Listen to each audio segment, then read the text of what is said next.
আমার নবী একদিন দুইটা চোখের পানি ছেড়ে ছেড়ে কাঁদতেছেন। সাহাবীরা জড়ো হয়ে যায়, ইয়া রাসূলুল্লাহ এইভাবে চোখের পানি ছেড়ে ছেড়ে কেন কাঁদেন আমরা জানতে চাই। আমার নবী জবাব দেন, সাহাবীরা রে, আমার অতি আদরের একজন সাহাবীকে আমি চিঠি দিয়ে পাঠাইছিলাম এক বাদশার দরবারে। রাস্তার মধ্যে আমার সাহাবীকে ধরে গলাটা কেটে ফেলছে রে, কলিজাটা খুলে ফেলছে, তারপরেও লাশটা গাছের মধ্যে ঝুলাইয়া রাখছে। আমার চিঠি খানি অপমান করেছে, তোরা পারবি নি রে আমার চোখের পানি মুছতে, আমার ওই সাহাবীর রক্তের প্রতিশোধ নিতে পারবে কিনা। সাহাবীরা জড়ো হয়ে যায়, রাপটন্ত কোলে যুব সংঘের সদস্যরা, তোমাদের মতো যুবকেরা দৌড়াইয়া বাড়িতে যায়, মার পায়ে সালাম করে যুদ্ধের পোশাকটা পরে তরবারিটা হাতে লইয়া মার কাছে দাঁড়াইয়া দাঁড়াইয়া বিদায় নেয়। মাগো, আমার নবীকে খুশি করার জন্য তরবারি লইয়া ঘর থেকে বাহির হলাম, ভাগ্য যদি ভালো হয় ফিরে আসবো, আর যদি ভাগ্যে ভালো না হয় বিদায় করে দাও, দেখা হবে গো হাসরের ময়দানে। নবীকে খুশি করার জন্য তরবারি হাতে নিয়েছি, যদি ভাগ্য থাকে আসবো, না হয়তো দেখা হবে হাসরের ময়দানে। নবীর সামনে জড়ো হয়ে যায় সকল সাহাবীরা, আমার নবীর চোখের পানিগুলো জর্জর করে পড়তেছে। আমার আল্লাহ বলেন, বন্ধুগো তোমাকে যারা খুশি করার জন্য আসবে আমি আল্লাহ অটোমেটিকলি খুশি হইয়া যাইব। বন্ধুগো, আমি যদি তোমার জন্য এত কিছু করতে পারি, আর তোমার জন্য যদি আমার বান্দারা কিছু করে, আমি আল্লাহ সব তাদেরকে দিব, কোনো চিন্তার কারণ নাই। এবার সাহাবীরা জড়ো হয়ে যায় মুতার যুদ্ধে যাওয়ার জন্য। মুতার যুদ্ধের ময়দানে চারপাশে জড়ো হয়ে গেলে রাসূল বলেন, এই যুদ্ধের প্রধান সেনাপতি বানাবো আমি আমার পালিত পুত্র যায়েদ ইবনে হারেসাকে। যায়েদ ইবনে হারেসা বলেন, ইয়া রাসূলুল্লাহ আমি তো রাজি। শোনো যায়েদ, তুমি যদি শহীদ হয়ে যাও, বলুন তো রাসূল যাকে জুদি লাগায়া শহীদের কথা বলে, সেই জুদিটা কি কনফার্ম কিনা? নবীজির কথার মধ্যে কোনো ব্যস্তম আছে? যায়েদ বলেন, ইয়া রাসূলুল্লাহ আমি রাজি, তুমি যদি শহীদ হও রাসূলের কথাই শহীদ হব, তাতে কোনো দ্বিধা করব না। যায়েদ যখন রাজি হয়ে যায়, আমার নবী বলেন দ্বিতীয় সেনাপতি হবে জাফর ইবনে আবু তালিব। হযরতে আলী রাদিয়াল্লাহু তাআলা আনহুর ছোট ভাই, আপন ছোট ভাই, খুব সুন্দর চেহারা ছিলেন। হযরতে আলী ছোট ভাই জাফর ইবনে আবু তালিব সামনে দাঁড়াইলে রাসূল বলেন, জাফর ইবনে আবু তালিব রে, যুদ্ধের ময়দানে দ্বিতীয় সেনাপতি তোমারে বানাইতে চাই, তুমি রাজি কিনা? জাফর বলেন, হুজুর আমি রাজি। জাফর রে, তুমি যদি শহীদ হয়ে যাও। জাফর বলেন, ইয়া রাসূলুল্লাহ আপনি নবীকে খুশি করার জন্য শহীদ হব, আমার কোনো আপত্তি থাকতে পারে না। আমার রাসূল বলেন, জাফর রে তোমার আপত্তি থাকতে পারবে না, কিন্তু তোমার যে ছোট্ট ছোট্ট দুইটা ছেলে আছে, ছেলেরা যদি কান্দে আব্বু আব্বু কইয়া। এবার জাফর বলেন, ইয়া রাসূলুল্লাহ ছেলেরা কাঁদুক, তাতে আমার কোনো আপত্তি নাই, ছেলেরা যেখানে মনে চায় সেখানে যাক, আমি রাসূলের কথা মানতে যাইয়া যুদ্ধের ময়দানে শহীদ হব, জান্নাতের দরজায় যায়া দাঁড়াইব। আমার নবী বলেন, জাফর রে যাও যাও, তোমার পরের সেনাপতি হবে আব্দুল্লাহ ইবনে রাওয়াহা। আব্দুল্লাহ ইবনে রাওয়াহার সামনে হাজির, হুজুর আমি তো রাজি, তুমি যদি শহীদ হও হুজুর আমিও শহীদ হব, তাতে আমি কোনো দ্বিধা করব না, আপনার কথা মানব, আপনাকে ভালোবাসা দিব। ঠিক আছে যাও, সকলে বিদায় নিয়ে আসো। বিদায় নিয়ে আসতেছে, একের পরে এক লম্বা ঘটনা। বিদায় নিয়ে এসে নবীর সামনে দাঁড়াইতেছে। আমার নবীর পালিত পুত্র যায়েদ ইবনে হারেসাকে ডেকে বলেন, যায়েদ রে তুমি তো প্রধান সেনাপতি হবে, আমাকে খুশি করার জন্য তুমি কি সেনাপতির দায়িত্ব পালন করতে রাজি? এবার যায়েদ বলেন, হুজুর আমি এক কুঠিবার রাজি, তুমি বিদায় নিয়ে আসো। হুজুর গো, সবাই বিদায় নিয়ে আসতে গেল, আমি কার কাছ থেকে বিদায় আনবো? আমার তো মা নাই, বাবা নাই। আমার নবী বলেন, যায়েদ রে আমার পালিত পুত্র হিসাবে অনুমতি দিলাম, হুজরার ভিতরে ঢুকো, তোমার মা আয়েশার কাছ থেকে তুমি বিদায় নিয়ে আসো। যায়েদ ইবনে হারেসা পর্দার ভিতরে ঢুকে, হুজরার ভিতরে ঢুকে মা আয়েশা সিদ্দিকা রাদিয়াল্লাহু তাআলা আনহার পায়ে সালাম করতেছেন। মা আয়েশা মাথায় হাত দিয়ে চোখের পানি ছেড়ে দিয়ে বলতেছেন, মউত আমার পালিত পুত্র যায়েদ যুদ্ধের ময়দানে যাবে, প্রধান সেনাপতি হবে। রাসূল বলেছে যায়েদ যদি শহীদ হয়, আয়েশা কাঁদে, মাহবুব, যেই নবীর মুখ থেকে জীবনে কোনোদিন মিথ্যা কথা বলতে শুনি নাই, যেই নবীর কথার মধ্যে বেশ কম দেখি নাই, আমার পালিত পুত্র জাইদ আজকে শহীদ হবে, আমি মা হইয়া বিদায় দিলাম গো, আমার জাইদকে তুমি কবুল করো। জাইদ ইবনে হারেসা মার পায়ে সালাম করে নবীর সামনে হাজির, চোখের পানিগুলো মুছতেছেন। আমার নবী বলেন, জাইদ রে, বিদায় আনছো? হুজুর বিদায় আনছি। এদিকে আয়, আয় আমার পাশে। আমার নবী নিজে জাইদের গায়ে যুদ্ধের পোশাক পরাইয়া তরবারিটা হাতে উঠাইয়া দিয়ে বলতেছেন, জাইদ, প্রধান সেনাপতির দায়িত্ব দিলাম রে আমি রাসূলের হাতে, দেখি কিভাবে প্রধান সেনাপতির দায়িত্ব পালন করবি। উঠো দেখি, ঘোড়ার উপরে উঠো। চট করে লাফ মেরে ঘোড়ার উপরে উঠছেন, তরবারি হাতে নিয়ে বলতেছেন, ইয়া রাসূলুল্লাহ, বলুন তো আপনি খুশি হইবেননি? জীবন দিতে যায়, জিজ্ঞেস করে আপনি খুশি হবেননি? আপনারা কি পারবেন এই রাত্রের কিছু সময় দিয়ে আমার রাসূলকে খুশি করতে? কে কে রাজি হাত তুলে দেখান। মাশাআল্লাহ। নারে তাকবীর, নারে রিসালাত, নারে গাউসিয়া, জশ্নে জুলসে ঈদ মিলাদুন নবী হযরতুল আল্লামা আলহাজ তোফাজ্জল হোসেন সাহেব, উড়ন্ত গোলাপ ক্রীড়া সংগঠন। ছেড়ে দে নৌকা মাঝি, যাব মদিনায়, ছেড়ে দে নৌকা মাঝি, যাব মদিনায়, মদিনাতে কান্দে নবী উম্মতের মায়ায়, মদিনাতে কান্দে নবী উম্মতের মায়ায়, ছেড়ে দে নৌকা মাঝি, যাব মদিনায়, ছেড়ে দে নৌকা মাঝি, যাব মদিনায়। নবী মদিনাতে আছে শুইয়া, গুনাহগার উম্মতের মায়া, মদিনাতে আছে গুনাহগার উম্মতের মায়া, সেই নবীরই প্রেমে সবাই পাগল হও না, সেই নবীরই প্রেমে সবাই পাগল হও না। ছেড়ে দে নৌকা মাঝি, যাব ছেড়ে দে নৌকা মাঝি, যাব মদিনা, ছেড়ে দে নৌকা মাঝি, যাব মদিনা, সেই নবীর প্রেমে পাগল হইয়া, সাত সমুদ্র পারি দিয়া, নবীর প্রেমে পাগল হইয়া, সাত সমুদ্র পারি দিয়া, নবীর রওজা জিয়ারতে হব রওয়ানা, নবীর রওজা জিয়ারতে হব রওয়ানা, ছেড়ে দে নৌকা মাঝি, যাব মদিনা, ছেড়ে দে নৌকা মাঝি, যাব মদিনা। ভাই সাহেব, কষ্ট হইতেছে আপনাদের? সাহাবীরা জীবন দিত নবীর জন্য, আমরা কি একটা রাত্র দিতে পারবো না? নবী খুশি হবে না বেজার হবে? বলে, হুজুর আমরা রাতের খবর কি নবী পাইবো? আসল কি নবীজি মদিনায় আছে কিনা বলুন তো? এখন সজাগ না ঘুমো? আপনারা কে কে কি করতেছেন নবী দেখতেছে কিনা? আল্লাহু আকবার। কে কার চেহারার রং কত, কে কতটুকু উঁচা, কার বাবার নাম কি, কার মায়ের নাম কি, সমস্ত ঠিকানা CSR আর খতিয়ান সহ আমার নবী দেখে। তাহলে এখন নবী খুশি হবে না বেজার হবে? আল্লাহ বলবেন, বন্ধু গো, এরা কি তোমার পাগল? আমার রাসূল রওজা পাক থেকে এখন আর বসে না, শোয়া না, এখন বসে গেছে। আল্লাহ বলেন, আমার বন্ধু রওজারে পর্দাগুলো উঠাইয়া দাও।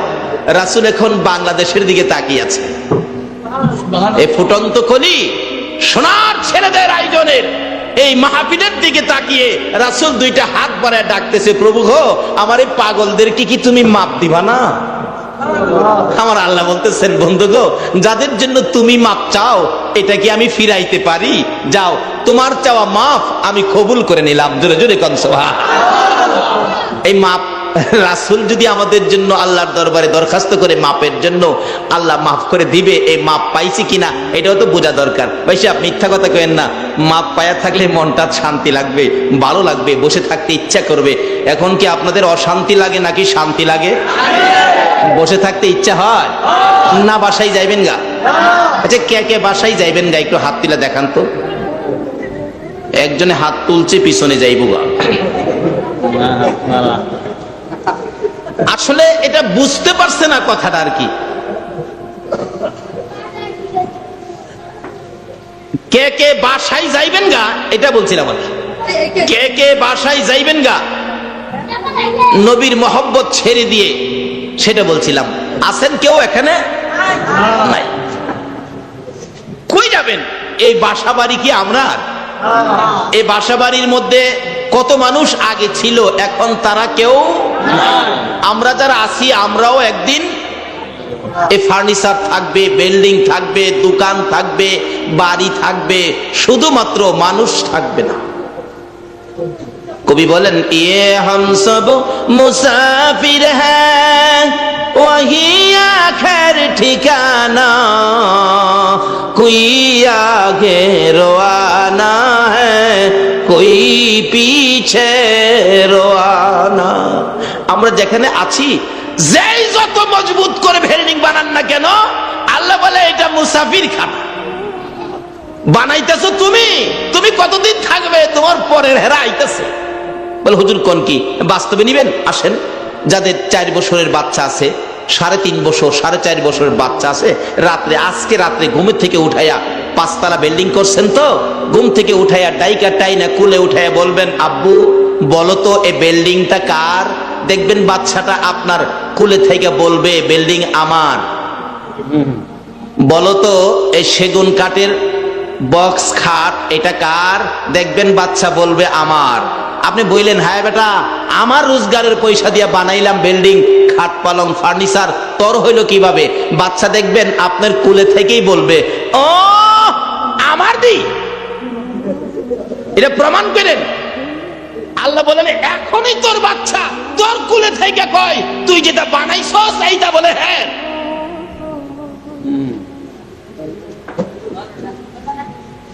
ये हम सब मुसाफिर हैं वही आखिर ठिकाना, कोई आगे रवाना है कोई पीछे रवाना।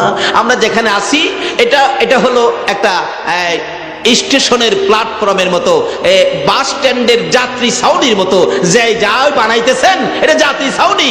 যার যার গাড়ি যেদিন আসবে সব রেখে শুধু শুধু খালি খালি রওনা হয়ে যাবেন, কিচ্ছুই সাথে নিতে পারবেন না। শুধু নেওয়ার মতো 2টা জিনিস আছে, একটা আছে আমার আল্লাহ, আর একটা থাকবে আমার রাসূল। জোরে জোরে কোন সুবহানাল্লাহ। আজকে এই 2 জনকে কিভাবে খুশি করা যায়, আর 2 জনকে খুশি করতেই হবে। কেন করতে হবে এটাও আলোচনায় আসবে। যদি একটু লম্বা হয়, আপনারা থাকবেন তো? বলতেছিলাম থাকবেন না কেন? আল্লাহকে খুশি করলেন শুকর আদায় করে, এই জন্য আল্লাহ 3টা পুরস্কার আমাদেরকে দিয়ে দিলেন। আবার যে রাসূলকে আল্লাহ খুশি করার জন্য পাগল, যে রাসূলের জন্য এত কিছু করেছেন, সেই রাসূলকে খুশি করলে আল্লাহ কি দিবে এটাও তো আমাদের জানা দরকার। বলতেছিলাম যায়েদ ইবনে হারেসা রাসূলকে খুশি করার জন্য ঘোড়ার পৃষ্ঠে উঠে দেখাইতেছেন, ইয়া রাসূলুল্লাহ তরবারি হাতে নিলাম, যুদ্ধের পোশাক লাগাইলাম, দেখুন তো ঘোড়ার মধ্যে উঠেছি, প্রধান সেনাপতির দায়িত্ব, আমার পক্ষে কতটুকু সম্ভব হবে? আমার রাসূল মুস্কি হাসি দিয়া বলেন, রে যায়েদ দেখলাম রে বড় সুন্দর লাগে রে, এই যুদ্ধের ময়দান থেকে তো তুই আর ফিরে আসবি না। তুমি যে শেষ দেখা আমাকে দিয়ে গেলে, আমার কাছ থেকে তুই শেষ বিদায় যেন নিয়ে গেলে, যাও যাও যায়েদ ইবনে হারেসা যাও, তোমাকে বিদায় দিলাম। এমনি সময় পর্দার ভিতর থেকে একটু ফাঁকা করে ডাকতেছে যায়েদের বিবি, স্বামী দাঁড়াও গো, একটুখানি দাঁড়াও। কেন কেন? স্বামী, যেই রাসূল জীবনে কোনোদিন মিথ্যা কথা বলে নাই, যেই রাসূলের কথা জীবনে কোনোদিন সোতা পরিমাণ বেশ কম হয় নাই, রাসূল বলেছে তুমি যুদ্ধের ময়দানে শহীদ হয়ে যাবে। স্বামী গো, জীবনে তো আর তোমার সাথে কোনোদিন দেখা হবে না। স্বামী, আমি বিবি হইয়া অনুরোধ করি, তোমার কাছে আবদার করি, তুমি গোরাত থেকে নাইমা একটু পর্দার ভিতরে আসো, আমি বিবি তোমাকে জীবনের শেষ দেখা দেই। একটা চিৎকার মারছে যায়েদ ইবনে হারেসা, নিষ্ঠুর বিবি, তুমি কি জানো না রাসূলকে খুশি করার জন্য ঘোড়ার পৃষ্ঠে উঠেছি, রাসূলকে দেখাইয়া দিয়েছি। হ্যাঁ বিবি, যেই জায়গার মধ্যে যুদ্ধে যাওয়ার পরিবেশে আমার রাসূল দেখেছে, রাসূলের ইচ্ছাই ঘোড়ার পৃষ্ঠে উঠেছি, আর কারো ডাকে আমি ঘোড়ার থেকে নামতে পারি না। ফুটন্ত কুলি যুব সংঘের উদ্যোগে যেই মাহফিলে আপনারা বসে আছেন, দেখুন নবীর কত ভালোবাসতো যুবকেরা। যায়েদ ইবনে হারেসা বলেন, রাসূলের নির্দেশে ঘোড়ার উপরে উঠেছি, রাসূলকে খুশি করার জন্য যুদ্ধের পোশাক গায়ে দিয়েছি। বিবি গো, নবীজির কথা ছাড়া কারো কথায় এই ঘোড়ার পিঠ থেকে নিচে নামবো না। তাহলে বোঝা গেল বিবির চাইতেও রাসূলের ভালোবাসা বেশি না কম? এখন আমরা দোকানের ভালোবাসা ছাড়তে পারলাম না, বাড়ির ভালোবাসা ছাড়তে পারলাম না, নবীর ভালোবাসার জন্য পারলাম না আজকে বৃষ্টির মধ্যে মাহফিলে শরীক হইতে। আজকের মাহফিলে শরীক হওয়াটার বাস্তব প্রমাণ হবে আমরা নবীকে ভালোবাসি। ইয়া মুহাম্মদ পিয়ারা নবী এসো নিরালায়, ইয়া মুহাম্মদ পিয়ারা নবী, ডাকেন ডাক, তোমার দিদার মনের গুছিবে জ্বালায়া, মুহাম্মদ পিয়ারা নবী এসো নিরালায়া, মুহাম্মদ পিয়ারা নবী এসো নিরালা। পাইব যারা নবীজির দিদার হবে তারা হাসরে পার, পাইব যারা নবীজির দিদার হবে তারা হাসরে পার। দয়া করে দেখা দিয়ে দূর কর জ্বালা, হায়রে দয়া করে দূর কর জ্বালা। ইয়া মুহাম্মদ পিয়ারা নবী এসো নিরালা, ইয়া মুহাম্মদ পিয়ারা নবী এসো নিরালা। আসুন কিভাবে নবীর দেখা নিরালা হবে এই রাস্তাগুলি খুঁজে বের করবো আজকে, আল্লাহ যদি তৌফিক দেন। সকলে বলুন আমিন। এবার যায়েদ বলতেছেন, বিবি গো, নবীর কথাই ঘোড়ার পৃষ্ঠে উঠেছি, কারো কথাই নামবো না। নবীকে ভালোবাসি রে, নবীর চেয়ে বেশি আর কাউকে ভালোবাসি না। বিবি ডাকতেছেন, স্বামী গো, আজকে তোমার সাথে জীবনের শেষ দেখা হবে, শহীদ হয়ে যাবে, আর তো কোনোদিন তোমার সাথে দেখা হবে না।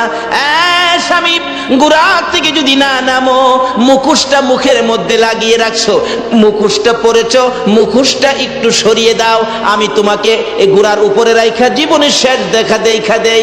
একটা চিৎকার মারলেন যায়েদ ইবনে হারেসা, রে বিবি, যে মুখোশ আমার রাসূলের হাতে লাগাইছে, রাসূলের হাতে যে মুখোশ আমার মুখের মধ্যে লাগাইছে রে, এই মুখোশ বিবি দেখার জন্য আমি যায়েদের হাত লাগাইব না। কে ছিল নবীর আশেক? কে নবীকে খুশি করতেন? তার বিনিময়ে আমার আল্লাহ কি দিবেন?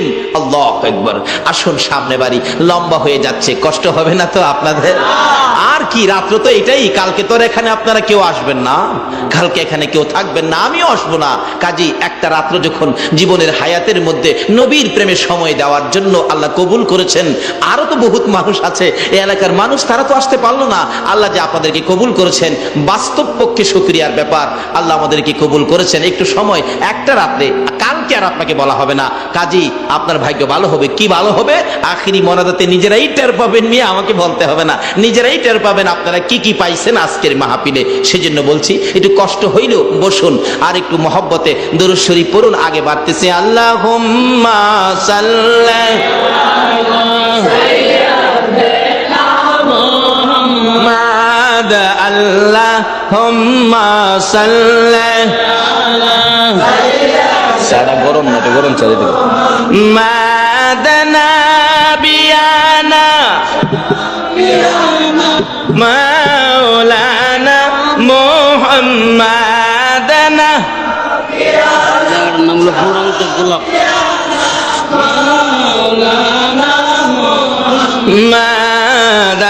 মাদাল্লাহুম্মা সাল্লি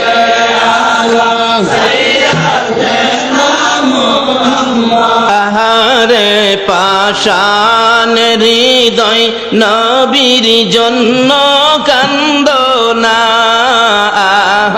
রে পাষাণ হৃদয় নবীর জন্য না হায়রে তোমায় সারা দয়াল নবী বেহেশতেতে যাবে না হায়রে তোমায় দয়াল নবী বেহেশতেতে যাবে না আল্লাহ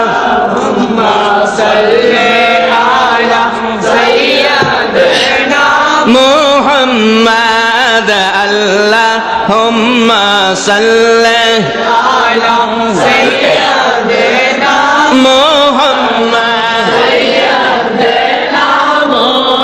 মুহাম্মদ আল্লাহুম্মা সাল্লি আলা সাদা গরম না তো গরম চা দিতে মাদনা বিয়ানা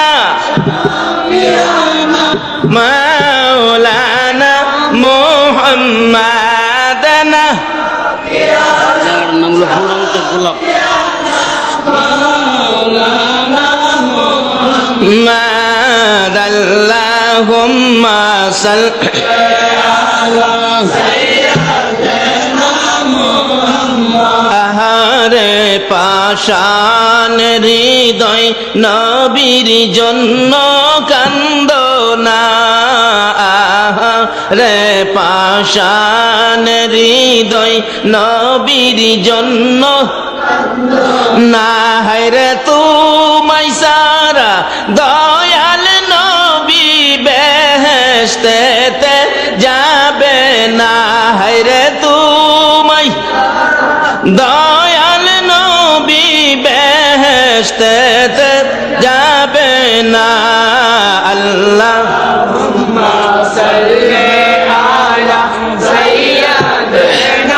মুহাম্মদ আল্লাহুম্মা সাল্লি আলা সাইয়্যিদিনা মুহাম্মদ নাবিয়ানা মাওলানা মুহাম্মদ নাবিয়ানা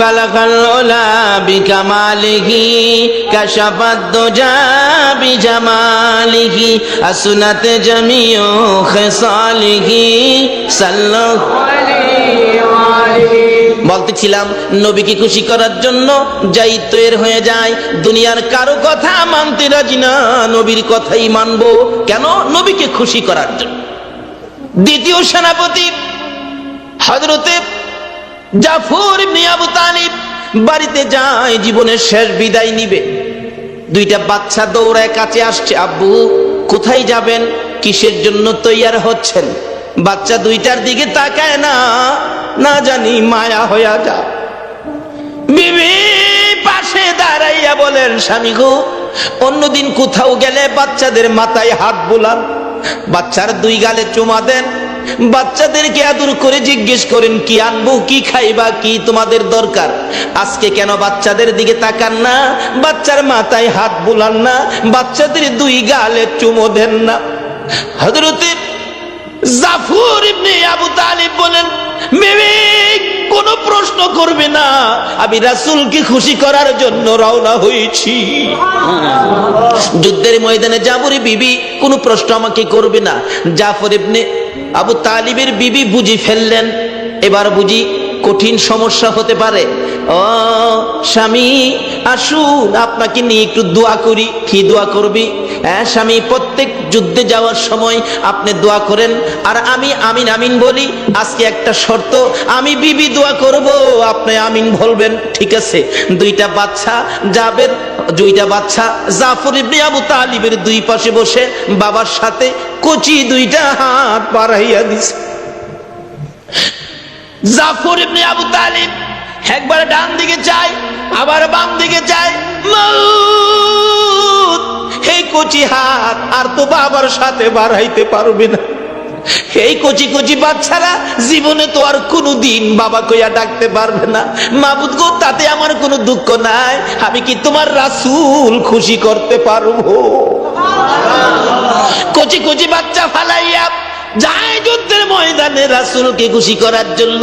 আজকে আপনারা পারলেন না বাচ্চাদেরকে বিছানায় ঘুম পাড়াইয়া মাহফিলে শরীক হয়ে রাসূল খুশি করতে। কারা আসছেন খুশি করার জন্য? নিশ্চয়ই আপনার মা। আপনারা যখন মায়ের পেটে ছিলেন মা এই নবীর উপর দুরূদ শরীফ পড়ছিল, দুরূদের তাসীর আপনাদের গায়ে আছে বিদায় আজকে আপনারা এই মাহফিলের মধ্যে শরীক হয়েছে। যাদের গায়ে দুরূদের তাসীর আছে এখনো দেখবেন বাসার থেকে দরজাটা খুলে বলবে, বিবি গো আর মনটা মানে না, দরজাটা বন্ধ কর, আমি মাহফিলে যাই। যারা এই মাহফিলের দিকে পাও বাড়াচ্ছেন নিশ্চয়ই আপনাদের পাও কদম গুলো জান্নাতের দিকে আগায়া যাচ্ছে।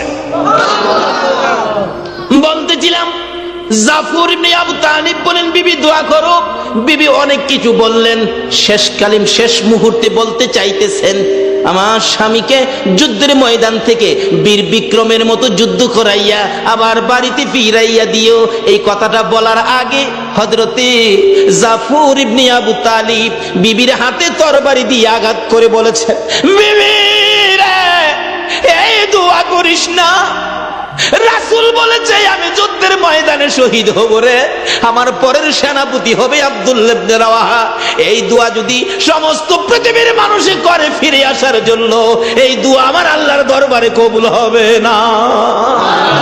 আরে নবীর প্রেমের পাগল যারা প্রেম খেলা খেলে, হাই রে নবীর প্রেমের পাগল যারা প্রেম খেলা খেলে, নবীর প্রেমে ওয়াস করনি দন্ত দেয় ফেলে, নবীর প্রেমে ওয়াস করনি দন্ত দেয় ফেলে, নবীর প্রেমের পাগল যারা প্রেম খেলা খেলে, হাই রে নবীর প্রেমের পাগল যারা প্রেম খেলা খেলে। হানজালা পাগল ছিল নবীর প্রেমে জীবন দিল, হানজালা পাগল ছিল নবীর প্রেমে জীবন দিল, গোসল করাইলো তারে ফেরেশতার দলে, গোসল করাইলো তারে ফেরেশতার দলে, নবীর প্রেমের পাগল যারা প্রেম খেলা খেলে, হাই রে নবীর প্রেমের পাগল যারা প্রেম খেলা খেলে। পাগল ছিলেন হযরত আলী, সূর্যের সাথে কথা বলি, পাগল ছিলেন হযরত আলী, সূর্যের সাথে কথা বলি, নামাজে আমি পড়লে তুমি যাইবে রে তলে, নামাজে আমি পড়লে তুমি যাইবে রে তলে, নবীর প্রেমের পাগল যারা প্রেম খেলা খেলে, হাই রে নবীর প্রেমের পাগল যারা প্রেম খেলা খেলে। বলতেছিলাম নবীর প্রেমে পাগল হইয়া জাফর ইবনে আবু তালিব বিবির হাতের মধ্যে তরবারি দিয়ে আঘাত করে হাত নামাইয়া দিয়া তরবারিটা লইয়া একটা দূর মারছে, যুদ্ধের ময়দানে যাবে। পিছন দিয়া বিবি ডাকে, স্বামী গো একবার পিছে ফিরে চাও না, তোমার জীবনের শেষ দেখা দেখি। জাফর ইবনে আবু তালিব একবারও পিছে চায় না। জাফরের বিবি বলেন, সন্তানেরা রে বাবা দেখবি জীবনের শেষ দেখা দেখো। আর জাফর কোনদিন বাড়িতে আসবে না। বাচ্চা দুইটা দৌড়ে যাইয়া বাবার পিছে যাইয়া ডাকে, বাবা গো বাবা কবে আসবা? জাফর কোনো কথা কয় না। বাবা গো কোন সময় আসবা, কোন দিন আসবা, কি বারে আসবা, আমাদের জন্য মজা আনবা কিনা? বাচ্চারা ডাকে, জাফর ইবনে আবু তালিব পিছে ফিরে নাম কোনো কথাও কয় না। কিতাবে আসছে অবশেষে দুইটা বাচ্চা দুই দিকে যাইয়া পাঞ্জাবির কোনায় ধরে টানতেছে, বাবা গো এত নিষ্ঠুর কেমনে ওই রাগো বাবা, এত ডাক ডাকি একবারও পিছে ফিরে চাও না, এইরকম তো আর কোনদিন তুমি করো নাই। তারপরও জাফর পিছে চায় না। কেন চায় না? নবীর ভালোবাসায় দৌড় দিয়েছি। বাচ্চাদের দিকে তাকাইলে যদি ভালোবাসা এই দিকে আইসা যায় তাহলে তো আমার নবীর ভালোবাসা হালকা হইয়া যাবে। আমার আল্লাহ বলেন, জাফর রে আমি যার প্রেমে এত কিছু করেছি, আমার বন্ধুর ভালোবাসা এইভাবে তুমি দিতেছ, আমি আল্লাহ সেই ভালোবাসার পুরস্কার তোমাকে দান করব। যাইতেছে জাফর নবীর সামনে হাজির। জাফর ইবনে আবু তালিব, আসছো? জি হুজুর আসছি। বিদায় নিয়ে আসছো? হুজুর বিদায় নিয়েছি। সবচেয়ে বড় মর্মান্তিক ঘটনা হলো, সবচেয়ে বড় হৃদয় বিদারক ঘটনা হলো, হুজুর গো, দুইটা বাচ্চা আমার পাঞ্জাবির কোনায় ধরে পিছনে ডাকছে, আব্বু কবে আসবা, আমাদের জন্য মজা আনবা কিনা। আমি একবারও, আল্লাহর বন্ধু গো, আমি একবারও আমার বাচ্চাদের দিকে তাকাই না, পিছুও ফিরা চাই না। রাসূল বলেন, কেন তাকাও না, জানতে চাই। হুজুর, আপনার ডাকে যুদ্ধে যাব, বাচ্চাদের দিকে যদি ফিরা চাই, হয়তো বাচ্চাদের জন্য আমার মায়া হয়ে যাবে। আপনার মায়া নি কইমা যায়, সেই জন্যই আমি বাচ্চাদের দিকে তাকাই না। আজকে কে এই বাচ্চাদের মায়া ছেড়ে, বাড়িঘরের মায়া ছেড়ে, ফুটন্ত গোলাপ যুব সংঘের উদ্যোগে মাহফিলের আয়োজনে বসে নবীর ভালোবাসা দেওয়ার পরিচয় করে দিয়েছেন? নিশ্চয়ই আপনাদের পুরস্কার বাজেট হয়েছে। 3টা পুরস্কার তো আমার আল্লাহ দিয়েছে। আল্লাহকে খুশি করার কারণে, নবীকে খুশি করার পরে কি পাবেন, এই তো সামনে আসতেছে। কষ্ট হইতেছে ভাই সাহেব আপনাদের। বলতেছিলাম, জাফর ইবনে আবু তালিব নবীর পাশে দাঁড়াইলে বলতেছেন, দাঁড়াও, ঠিক আছে, তুমি দ্বিতীয় সেনাপতি, তোমার পরে সেনাপতি আব্দুল্লাহ ইবনে রাওয়াহা। আব্দুল্লাহ ইবনে রাওয়াহা খুব বড়লোক বাবার সন্তান ছিলেন। আব্দুল্লাহ ইবনে রাওয়াহা, এদিকে আসো।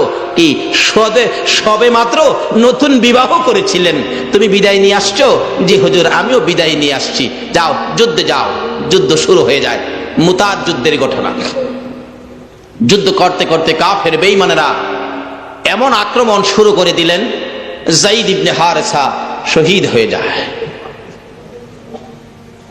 জাফর ইবনে আবু তালিব ইসলামের পতাকা টান দিয়ে হাতে নিলেন। কাফের বেঈমানেরা জাফরের দিকে আক্রমণ শুরু করে দিলে, কিতাবে আসছে ডাইন হাতে ইসলামের পতাকা ছিল, কাফের বেঈমানেরা ডাইন হাতের গর্দানের মধ্যে এত জোরে তরবারি দিয়ে আঘাত করেছে, এ হাত কাইটা জমিনে পড়ে গেছে। আমার নবী মসজিদে নববীর বারিন্দায় মুরব্বী সাহাবীদেরকে নিয়ে বসা ছিলেন, মুতার যুদ্ধের খবরের অপেক্ষায় ছিলেন। সঙ্গে সঙ্গে জিবরাইল নবীর কাছে খবর দেন, হুজুর, জাফরের একটা হাত কাইটা ফালাইছে। আমার নবী 2টা চোখের পানি জর্জর করে ছেড়ে দিলে মুরব্বী সাহাবীরা জিগায়, হুজুর কাঁদেন কেন? সাহাবীরা রে, মুতার যুদ্ধের খবরে কান্দি। কি হয়েছে হুজুর? আমার জাফরের একটা হাত কাইটা ফলাইছে। বাম হাতে পতাকা হাতে নিলে বাম হাতের মধ্যে আক্রমণ, বাম হাত কাইটা জমিনে পড়ে গেছে। আমার নবী আবার চোখের পানি ছেড়ে দিছে। সাহাবীরা জিগায়, হুজুর এবার কেন কান্দেন? সাহাবীরা রে, আমার জাফরের 2টা হাত কাইটা ফালাইছে। এবার ইসলামের পতাকা, কিতাবে আসছে, মুখে কামড় দিয়ে উপরে উড়াইয়া বসে হাঁটু দিয়ে চাপা দিয়ে ধরে পতাকা উপরে উড়াইয়া রাখছে। তারপরেও জাফরের দিকে চারদিক থেকে বসা অবস্থায় তীর মারতেছে। কিতাব বলেন, এমন করে তীর মারে গো, ডান দিক দিয়া তীর লাগলে কলিজা ছেদরু করে বাম দিক দিয়া বেরিয়ে যায়। এইভাবে একের পর এক তীর বল্লমের আঘাত আসতেছে। আস্তে আস্তে আস্তে আস্তে জাফর পতাকা ছাড়ে না। এইভাবে তীর লাগতে লাগতে 52টা তীরের আঘাত জাফরের কলিজায় লাগছে, তবু কামড় ছাড়ে না। আব্দুল্লাহ ইবনে রাওয়াহা বলেন, আমি দৌড়াইয়া যাইয়া জাফরের কামড় দেওয়া, হাঁটু চাপা দেওয়া পতাকা ধরে বলতেছি, জাফর রে ছেড়ে দাও, ছাড়ে না। আমি বললাম কানে কানে, ও জাফর, আমি কোনো কাফের বেঈমান নয়, আমি মুসলমান সৈন্যদের থেকে নবীর ঘোষিত 3 নম্বর সেনাপতি আব্দুল্লাহ ইবনে রাওয়াহা, পতাকাটা ছেড়ে দাও।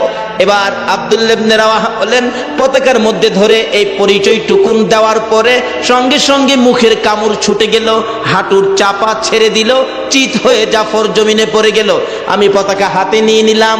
এমন সময় আমার নবী মসজিদে নববীর বারিন্দায় বসে বসে চোখের পানি ছেড়ে ছেড়ে বলেন, সাহাবীরা রে, নাই আমার জাফর না। নবী কান্দে। কিছুক্ষণ পর আমার নবী আকাশের দিকে তাকাইয়া মুস্কি মুস্কি হাসতেছে, গায়েবী সালামের জবাব দিতেছে, ওয়ালাইকুম সালাম, ওয়ালাইকুম সালাম। মুরব্বী সাহাবীরা বলেন, ইয়া রাসূলুল্লাহ, এতক্ষণ চোখের পানি ছেড়ে ছেড়ে কাঁদতেন, এখন হাসতেছেন, ব্যাপারটা কি জানতে চায়। আল্লাহর বন্ধু গো, কে সালাম দিল, কার সালামের জবাব দিলেন জানতে চায়। আমার নবীটাকে, সাহাবীরা রে, আমার জাফরের সালাম নিলাম রে, জোরে জোরে কন্যা সুবহানাল্লাহ। রে সাহাবীরা, আমি আমার জাফরের সালাম নিলাম। আমার জাফর আমাকে খুশি করার জন্য যুদ্ধের ময়দানে দুইটা হাত কাঠাইয়া দিলে আমার আল্লাহ খুশি হইয়া, রে সাহাবীরা, দুইটা হাতের বিনিময় আমার জাফরকে দুইটা জান্নাতের পাখা লাগাইয়া দিছে। নারে তাকবীর, আল্লাহ, নারে রিসালাত, ইয়া রাসূলুল্লাহ, নারে গাউসিয়া, ইয়া গাউসুল্লাহ, জশ্নে জুলসে ঈদ মিলাদুন নবী, জিন্দাবাদ। হযরতুল আল্লামা আলহাজ মাওলানা তোফাজ্জল হোসেন সাহেব জিন্দাবাদ। ফুটন্ত গোলাপ ক্রীড়া সংগঠন।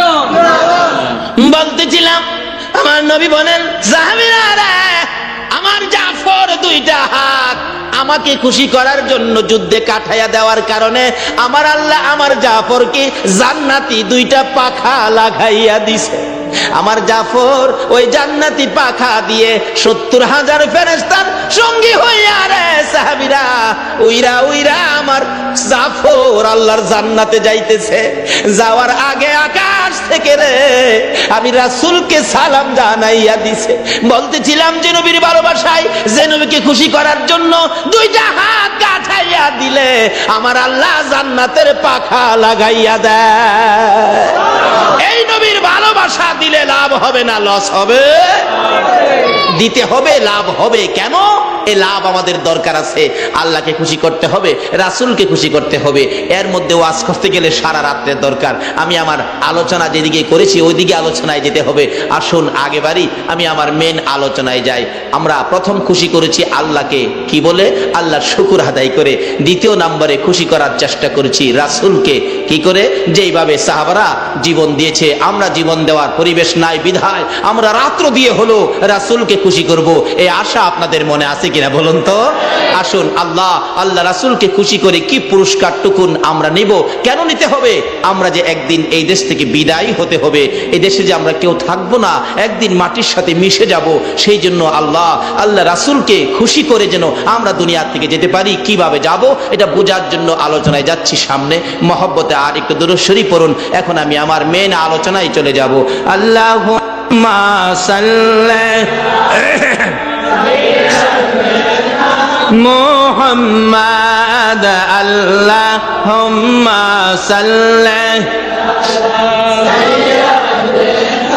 মুহাম্মাদ নবী মাওলানা মুহাম্মাদ নবী মাওলানা দিবানিশি মনে রে আমার আর দিও না যন্ত্রণা, দিবানিশি মনে রে আর দিও না যন্ত্রণা, হায়রে দনে যদি যাইতাম সোনার মদিনা।